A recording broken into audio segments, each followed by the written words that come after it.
Hey guys, my friend often asks me to write diet and exercise plans for them, so I thought it may be helpful to make a video about some principles of diet and exercise for fitness. So what are the factors that drive muscle growth? Mechanical tension, muscle damage, and metabolic stress. Mechanical tension is created when a muscle is stretched, and tension happens during contraction. That's why progressive overload is important. It's a gradual increase of stress on muscles during weight training.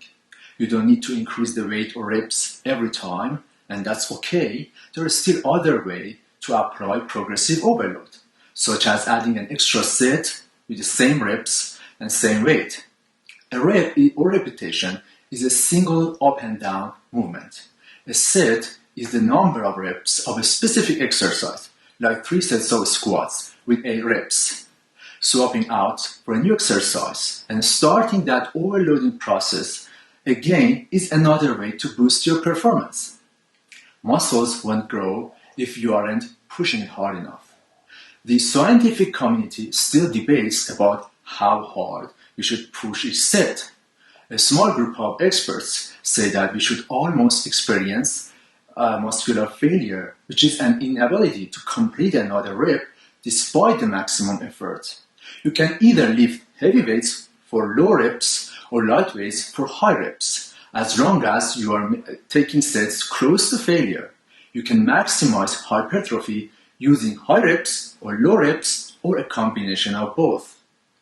I suggest splitting it up with a majority of your sets coming in 6 to 12 or maybe 15 zones, while having a smaller chunk dedicated to lower reps for continued strength progression and higher reps for hypertrophy.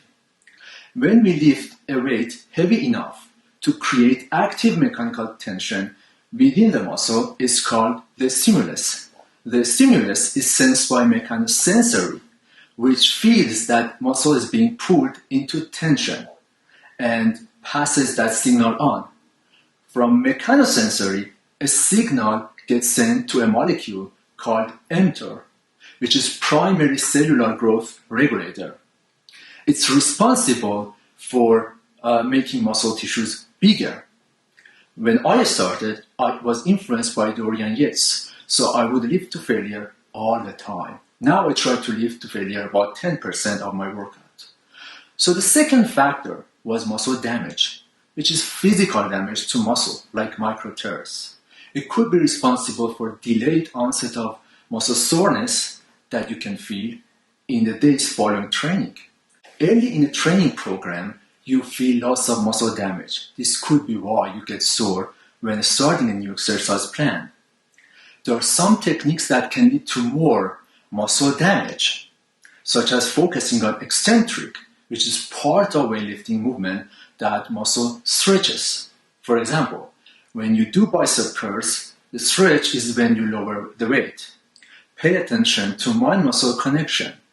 The third factor was metabolic stress, which accumulates metabolites like lactate, hydrogen ions, and muscle hypoxia that often follow weight training.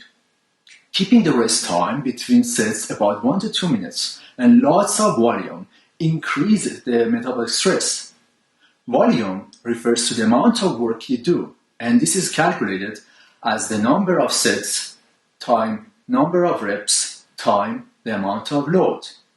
Does more volume lead to more growth? Not always. More volume leads to more growth only up to a point past which further increase. Don't do anything extra. At a certain point, adding more volume can even be counterproductive. Reducing the volume and focusing on the effort and execution might help. Aim at 10 to 20 sets per week.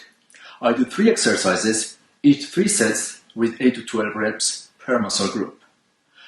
Working on each muscle group twice a week is more effective than once a week. That's why I suggest upper and lower body split if you want to work out only 4 days per week.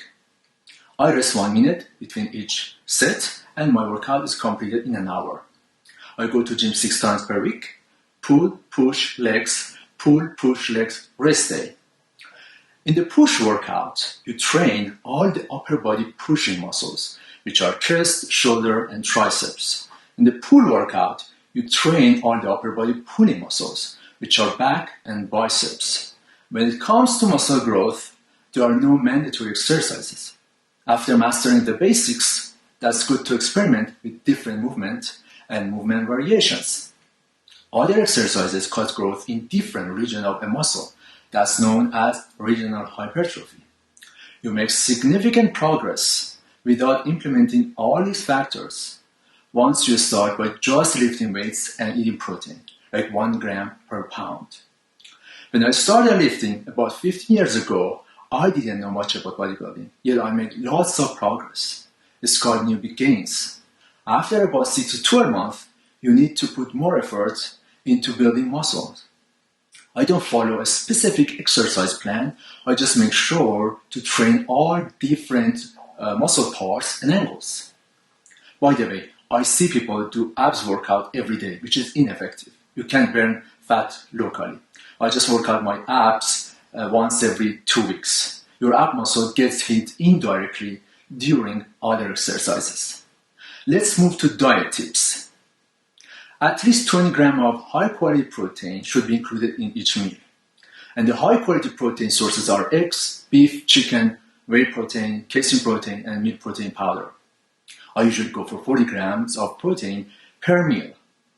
You can track your macronutrients with different diet tracker apps, such as Lose It and MyFitnessPal. I don't want to spend so much time in the kitchen, so I get most of my protein from whey protein. My macros is 40% protein, 30% fat, and 30% carb. I can eat the same food all day for years, but that's not the case for most people.